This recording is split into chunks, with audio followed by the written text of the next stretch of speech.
여러분, 독수리 오형제를 부탁해 29회 혹시 마지막 장면 보셨나요? 오직 광숙만을 생각해 열흘을 손꼽아 기다리던 동석이 예상과 달리 광숙의 노라는 대답에 동석은 물론 그의 마음을 지켜봐왔던 시청자들 역시 안타까움과 함께 허탈한 감정을 감출 수 없었는데요.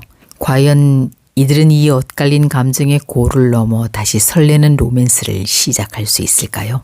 앞으로 두 사람의 관계가 과연 어떤 방향으로 흘러갈지 더욱 애타는 마음으로 다음 이야기를 기다리게 됩니다. 뿐만 아니라 이번 회에서는 엇갈린 사랑으로 가슴앓이하는 형제들의 이야기도 펼쳐졌는데요. 오늘은 동석의 애절한 고백과 광숙이 거절할 수밖에 없는 이유, 그리고 형제들이 각기 다른 사랑과 고민까지 독수리 오형제를 부탁해 29회 리뷰 시작하겠습니다.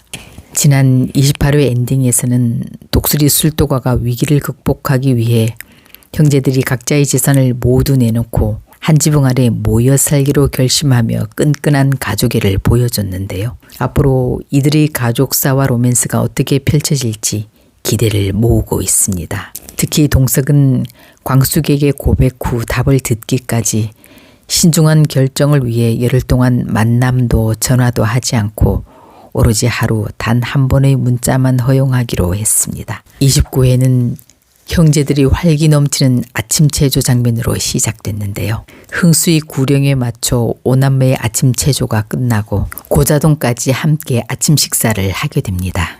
국그릇을 사이에 두고 고자동에게 호감을 표현하는 주실의 모습에서 그녀의 사심이 드러났습니다. 한편 동석은 광숙과의 고백 디데이를 손꼽아 기다리며 설렘에 가득 찬 모습이었는데요. 새 수트는 물론 멋진 구두까지 장만하고 광숙에게 선물할 옷도 준비하고 고백할 때 세레나데까지 상상하는 그의 모습은 마치 사춘기 첫사랑에 빠진 소년의 모습이었습니다. 그런데 장미애는 세리가 한결과 결혼하지 않겠다고 하자 한결을 찾아가 설득하려고 애쓰는데요. 하지만 한결의 반응은 뜨악합니다. 그 시각 범수는 강의실 들어가다 파킹장 앞에서 오랜만에 학교에 온 세리를 보게 되는데요. 반가운 마음을 감추며 범수가 먼저 말을 겁니다. 강의 시간 보이지 않아 걱정했어.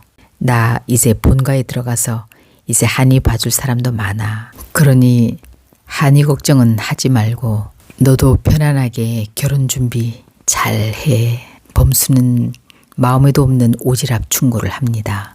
그러자 세리는 교수님께 그런 충고 듣고 싶지 않습니다. 라고 냉담하게 말하며 돌아서 갑니다. 장미애는 범수를 보지 못하게 하려고 세리에게 학교를 관두라고 했지만 세리가 말을 듣지 않자 결국 그녀는 강의실까지 찾아와 세리를 끌고 나옵니다. 밖으로 나온 세리는 정말이지 엄마가 이렇게까지 바닥인 줄 몰랐어 라고 말하며 가버립니다. 한편 강수는 한범과 매상을 둘러보러 나왔다가 세리가 마음에 두고 있는 사람이 바로 자신의 형이란 사실을 미안하다는 말과 함께 털어놓습니다. 그제서야 한범은 강수의 형이 범수라는 것과 세리가 좋아하는 교수님이 같은 사람임을 알게 되고 이 사실을 한결에게 전해줍니다.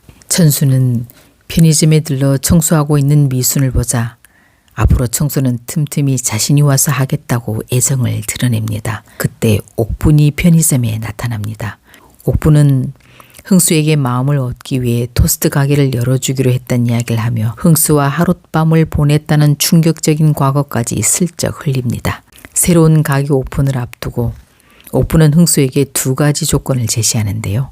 함부로 문을 닫지 말 것, 함부로 눈을 맞추지 말 것이었습니다. 흥수는 옥분이 내건 조건이 성실하게 하라는 의미란 걸 알기에 흔쾌히 고맙다는 말을 하며 받아들입니다. 한편 주실에게도 새로운 로맨스의 기류가 포착되는데요. 그녀는 며칠 전 탱고를 함께 췄던 고자동을 떠올리며 그가 자신의 이상형이었음을 깨닫고 설레는 마음을 감추지 못했는데요. 이 노년의 새로운 로맨스도 기대됩니다. 세리는 자기 엄마 때문에 행여 범수가 곤란하지는 않았는지 걱정돼 하루 종일 안절부절하다 퇴근하는 강수를 찾아오는데요.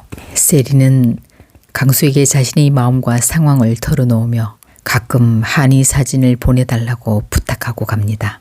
강수는 범수를 응원하는 마음에 앞으로도 자신이 필요하면 찾아오라고 말합니다. 이 시각 범수 또한 세리 걱정을 떨치지 못하고 있었는데요. 범수는 별일 없니? 라고 카톡에 썼지만 차마 보내지 못하고 그냥 닫아버립니다. 그때 강수가 돌아와 세리가 찾아왔었단 말을 합니다. 그리고는 두 사람이 마음이 같은 것 같던데 잘해보라고 격려하지만 범수는 말도 안 되는 소리라며 일축합니다. 하지만 사실 범수는 머리와 가슴이 따로 노는 바람에 고민이 깊어집니다. 내가 싱글되디만 아니라면, 교수 학생 관계만 아니라면, 원수의 딸만 아니라면, 이 아니라면의 벽들이 세리에게 가려는 그의 발걸음을 자꾸만 돌려세웁니다. 동석은 다음날 있을 광숙에게의 고백데이를 앞두고 밤새 잠을 이루지 못하는데요. 광숙 또한 동석과의 첫 만남부터 지금까지의 소중한 추억들을 되새기며 밤새 술도가 앞마당을 서성거립니다. 드디어 운명의 날이 밝았습니다. 동석은 약속 시간보다 훨씬 일찍 레스토랑에 도착해 자신이 보낸 아름다운 드레스를 입고 나타날 광숙의 모습을 상상하며 설렘 가득한 시간을 보냅니다. 하지만 문이 열리고 걸어들어온 광숙의 모습은 동석의 예상을 완전히 빗나갔죠. 그녀는 술도가 작업복 차림이었습니다. 동석은 드디어 며칠 밤낮 고민한 대답을 들을 시간이 됐네요. 저와 정식으로 사귀는 건 어떠신가요? 라고 조심스럽게 물었습니다. 광숙은 망설이다 어렵게 대답했습니다. 열흘 동안 곰곰이 생각해 봤는데요. 회장님은 좋은 분이시고 저한테 너무나 과분할 정도로 잘해주셨지만 안 될 것 같아요. 죄송합니다. 저와 사귀자는 제안을 거절하시는 건가요? 네. 엇갈린 두 사람의 표정이 교차되며 29회가 끝났습니다. 예상치 못한 광숙의 거절로 동석의 순수한 사랑은 아쉽게도 이루어지지 못했는데요. 다음 회부터는 희망한 대답을 듣지 못한 동석의 심통이 나서 광숙을 힘들게 할 듯한데요. 그의 귀여운 복수가 우리에게 재미를 더해줄 듯합니다. 한편 독고탁이 드디어 세리가 좋아하는 남자가 술도가 범수라는 걸 알고 찾아오게 됩니다. 다음 회에 과연 어떤 일이 벌어질지 벌써부터 궁금해집니다. 오늘 이야기 재미있으셨다면 구독, 좋아요 부탁드립니다.